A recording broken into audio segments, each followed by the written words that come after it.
ஸ்ரீ சக்கரம் பக்தி சேனல் மெய்யன்பர்கள் நேயர்கள் அனைவருக்கும் பணிவான வணக்கங்கள். இன்றைக்கு நாம் சிந்திக்க இருப்பது பங்குனி மாத பலன்கள். அதற்கு முன்பாக பங்குனி மாதத்தின் சிறப்புகளை மேற்கொள்வோமாக. ஆக பங்குனி மாதத்தில் மீன ராசியில் சூரிய பகவான் பிரவேசிக்கின்ற காலமே பங்குனி மாதம் என்று அழைக்கப்படுகிறது. 330 டிகிரி பங்குனி மாதத்தில் மீன ராசியில் சூரியன் பிரவேசிக்கின்ற காலகட்டங்கள் 330 டிகிரியிலிருந்து 360 டிகிரியாக கடக்கின்றார்கள்.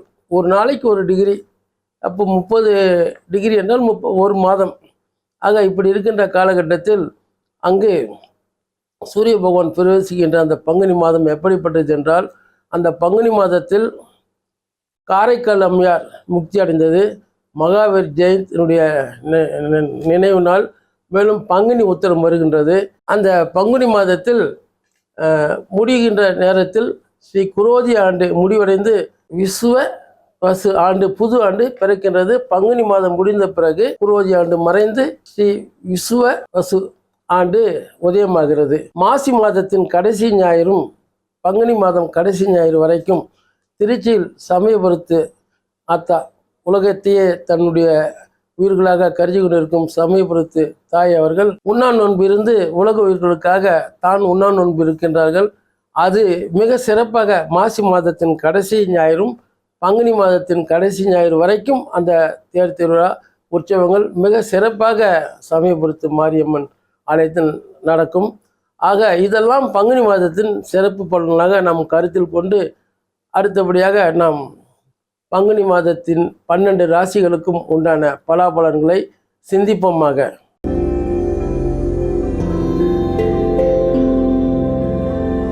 கும்பராசி நேயர்களே, இந்த பங்குனி மாதம் முழுவதும் உங்களுக்கு நல்ல நிலையை உயர்த்தி கொண்டு தரப்போகிறவர் 10ஆம் அதிபதி விருச்சிக ராசியின் அதிபதி செவ்வாய் பகவான் தான்.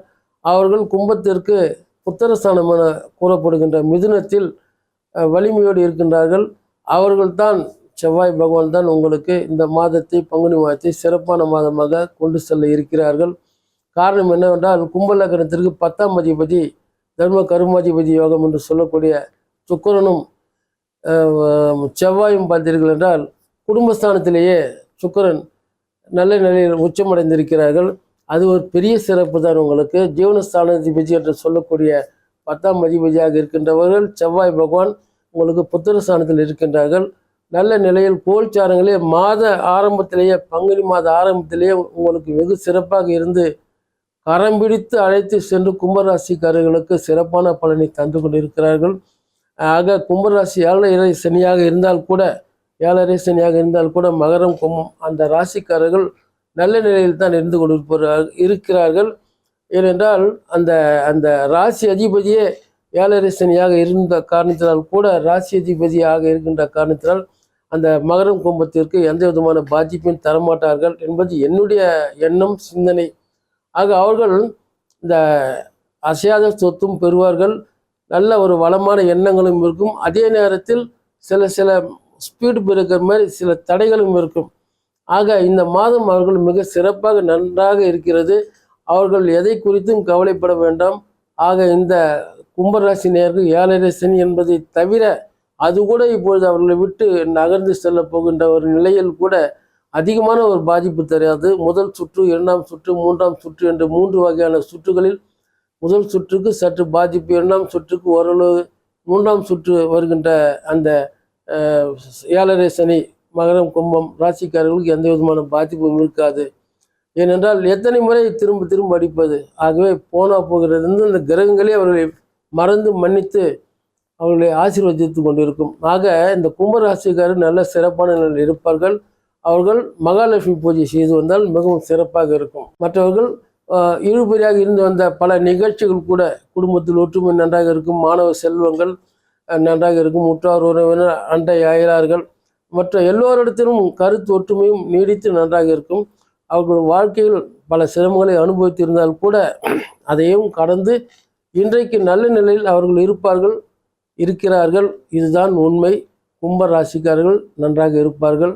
ஆக 7:30 சனி மறந்து விடுங்கள். அனுகிரக மூர்த்தி உங்களை ஒன்றுமே செய்ய மாட்டார். இதுவரை எனக்கு தெரிந்தது, என் மனதில் உதித்த சில கருத்துகள், இறைவன் தந்த கருத்துக்களை உங்களுக்கு இறைவனர்களால் வார்த்தைகளாக தந்தேன்.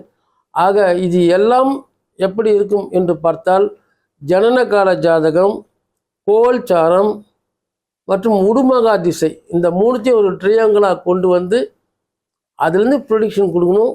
நாங்கள் அந்த கால கோல்சாரம் கால நிலைகளை கொண்டு இங்கே இருக்கின்ற அந்த கிரகங்களின் அமைப்பை கொண்டு இறைவனுடைய அனுமதியோடு வந்த கருத்துக்களை உங்களோடு பகிர்ந்து கொண்டோம். எல்லா நேயர்களும் எல்லா வளமும் பெற்று சிறப்பாக இருக்க வேண்டும்.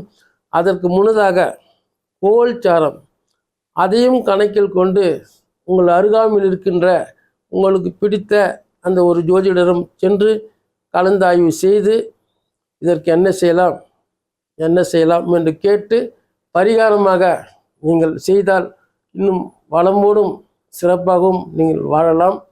இப்பொழுது இருக்கின்ற நிலையில் நீங்கள் எல்லோரும் சிறப்பாக இருப்பீர்கள் என்று ஸ்ரீ சக்கரம் பக்தி சேனல் சார்பாக உங்களுக்கு ஒரு கருத்தாக பணிந்து தெரிவித்துக் கொள்கிறேன். இன்னும் ஒரு பிரிதொரு சந்தர்ப்பத்தில் உங்களை சந்திக்கிறேன். ஜோதிடர் சரவணாமிர்தம். வணக்கம்.